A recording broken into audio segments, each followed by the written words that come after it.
Hello नमस्ते दोस्तों, स्वागत है आप सभी का आप ही के चैनल में। और मैं फिर से हाजिर हूँ आप लोगों के सामने एक महत्वपूर्ण विषय पर चर्चा करने के लिए।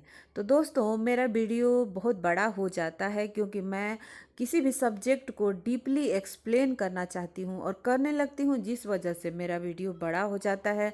और मुझे पता है कि आप लोगों के पास इतना टाइम नहीं है और स्किप करेंगे या फिर आप ऐसे ही क्लिक करके चले जाएंगे, तो उससे कोई फ़ायदा नहीं होगा और मैं भी जिस मोटिव के साथ इंटरनेट पर आई हूँ वो पूरा नहीं होगा। तो इसीलिए मैं जल्दी जल्दी आज अपने इस विषय को पूरा करूँगी और फिर आप लोगों को भी मैं विदा करूँगी। तो दोस्तों, आज मैं आप लोगों से बात करना चाहती हूँ और आपको बताना चाहती हूँ कि कैसे समझें कि ईश्वरीय शक्ति हमारी मदद कर रही है। उस ब्रह्मांडीय शक्ति का हमें हेल्प मिल रहा है, ये कैसे हम पता करें। तो उसके 11 साइन होते हैं और वो 11 साइन आज मैं आप लोगों को बताने जा रही हूँ। और आप देख लीजिए कि आपके साथ ऐसा हो रहा है तो आप आसानी से समझ पाएंगे कि यही बात है जो मेरे साथ होता है। तो सर, सबसे पहला जो शर्त यही है कि नंबर वन, कि आप अच्छे दिल वाले होते हैं। आपका दिल अच्छा होता है, आप दूसरों के बारे में अच्छा सोचते हैं, आपके अंदर ज़्यादा कूड़ा करकट भरा हुआ नहीं है, आप अंदर से नीट एंड क्लीन है। बेशक लोग आपको बुरा समझते हैं, लेकिन आप अंदर से बुरे नहीं हो। तभी ईश्वरीय शक्तियाँ आपको मदद करती हैं। दूसरा बात है कि आपका चरित्र अच्छा है। चरित्र अच्छा कैसे होता है? चरित्र अच्छा ऐसे होता है कि आप किसी के पीछे भी किसी के लिए बुरा नहीं सोचते हो, ना करते हो। आप जैसा सामने हो पीछे भी वैसा ही हो। आप दोहरे व्यक्तित्व वाला इंसान नहीं हो। कुछ लोग होते हैं जो सामने कुछ और होते हैं और बाहर बाद में कुछ और होते हैं। आप किसी से बात करें तो वो आपके सामने तो बड़ी अच्छी अच्छी बातें करेगा, आपके जाते ही वो आपकी बुराई शुरू करेगा। तो ये होता है बुरे चरित्र का परिणाम और प्रमाण। और भी बहुत सारे होते हैं, जैसे कि किसी के साथ धोखा करना, किसी की चुगली करना, किसी के साथ गाली गलौज करना, किसी का धन हड़प लेना, अनेक तरह की बुराइयां हैं। तो वो अगर आपके अंदर है तो आप समझ जाओ कि आप ईश्वर के कृपा से बहुत दूर हो और आपका मदद भगवान नहीं करेंगे। और अगर आप अच्छे चरित्र वाले हो तो ईश्वर आपके मदद जरूर करेंगे। और अब बात आती है कि तीसरा पॉइंट कौन सा है? तीसरा पॉइंट ये है कि आप ब्रह्म मुहूर्त में उठते हो। आपको बचपन से सुबह उठने की आदत है और बचपन से नहीं भी है तो एक समय के बाद आपको ऐसी आदत हो जाती है कि 3 या 4 बजे आपकी नींद खुलने लगी और आपको ऐसा लगता है कि 3-4 बजे आपको कोई जगा दिया, उसके बाद आपको नींद ही नहीं लग रही है। इसका मतलब ये है कि ईश्वर आपको बताना चाहते हैं कि उठ जाओ, ये सोने का वेला नहीं है। भगवान का भजन करो, भगवान का नाम लो, साधना करो, सुमिरन करो। तो ये साइन है कि आप ईश्वरीय शक्ति आपको मिल रही है और भगवान आपसे कांटेक्ट कर रहे हैं, ब्रह्म मुहूर्त में उठा रहे हैं।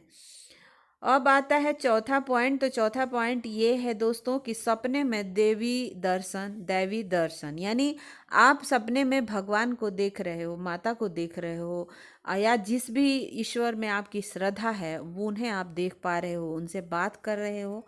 और हमेशा आपको ऐसा लगता है कि आप आसमान में उड़ रहे हो और परी के तरह आप उड़ रहे हो आसमान में। तो ये एक साइन होता है कि आपको ईश्वरीय कृपा आपको मिल रही है।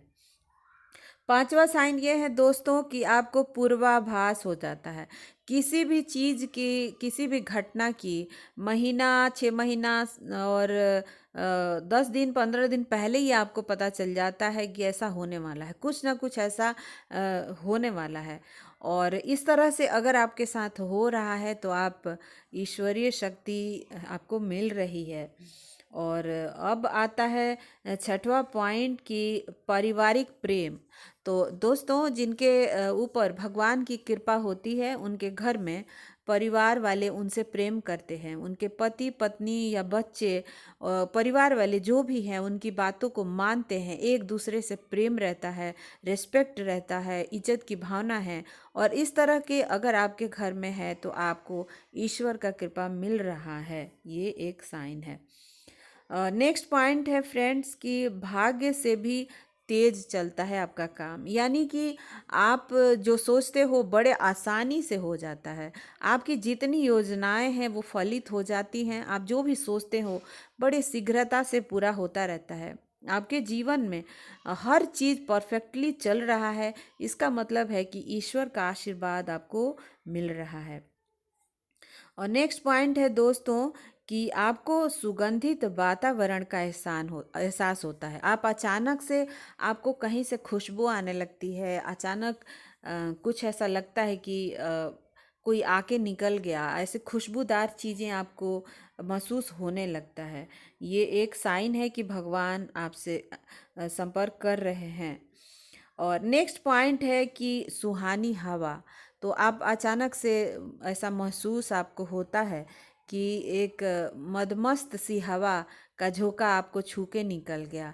अचानक से आपको लगता है कि हवाएं चलने लगी और ये इतनी प्यारी और मनमोहक है कि आप उसमें खो गए हो। तो वो ईश्वरीय शक्ति का प्रमाण होता है और आपसे कनेक्शन होता है। तो वो भगवान आपसे आपको छूकर जा रहे हैं, आपसे मिलकर जा रहे हैं, ये एक प्रमाण है। दूसरा साइन है दोस्तों कि ठंडी हवा का घेरा।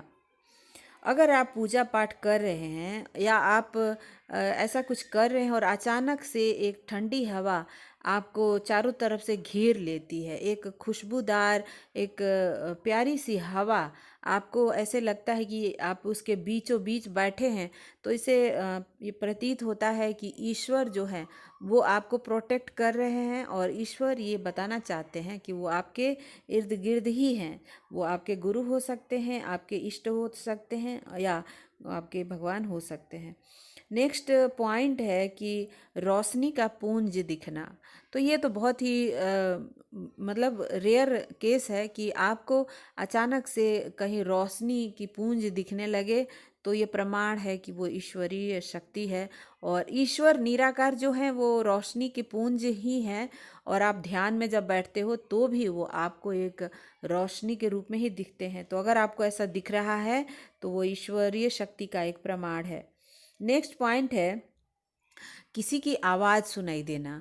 तो दोस्तों आप सो रहे हो और अचानक से लगता है कि कोई आपको आवाज़ लगा रहा है, तो इसका प्रमाण ये है कि आपसे ईश्वरीय शक्तियाँ कनेक्ट हो रही हैं।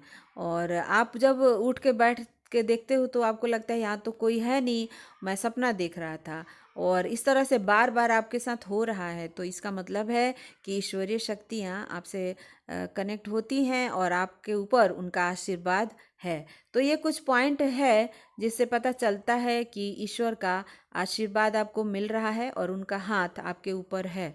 तो अगर आपके साथ ऐसा हो रहा है तो आप बड़े लकी हो, भाग्यशाली हो। इस तरह से आप भगवान को समझ पाएंगे कि उनका आशीर्वाद आपको मिलता है। देखिए, अब लास्ट में मैं एक चीज़ मेंशन करना चाहूँगी। ईश्वर अपने हर बच्चे से प्रेम करना चाहते हैं, लेकिन जब आप उनसे उनके तरफ ध्यान नहीं दोगे तो वो आपसे कैसे प्रेम करेंगे।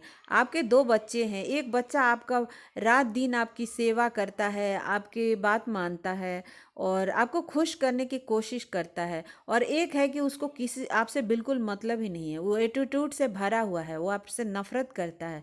तो आप किससे ज़्यादा प्यार करेंगे? आपका अट्रैक्शन किधर होगा? सोच लीजिए आप खुद ही। तो उसी प्रकार हमारे परमात्मा है, हमारे ईश्वर हैं।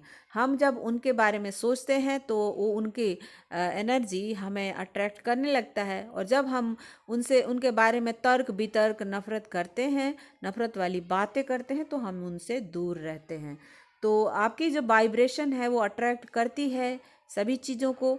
तो अगर आप किसी इंसान को याद करते हो तो वो इंसान भी आपको याद करने लगता है, क्योंकि आपने एक साइन भेज दिया उसके ऊपर और वो आपसे कनेक्ट हो गया। इसी प्रकार ईश्वरीय शक्ति है, जब हम ईश्वर को याद करते हैं तो वो हमसे कनेक्ट हो जाते हैं, और नहीं करेंगे तो कैसे होंगे? सिंपल सी बात है। तो यही बताना था दोस्तों। वीडियो कैसा लगा बताइएगा, और चैनल अगर आपको पसंद आया हो, आपके काम का हो, तो सब्सक्राइब कीजिएगा, लाइक कीजिए, कमेंट कीजिए, शेयर कीजिए और मुझे सपोर्ट कीजिए। Thank you so much for watching. सर्वे भवन्तु सुखिनः।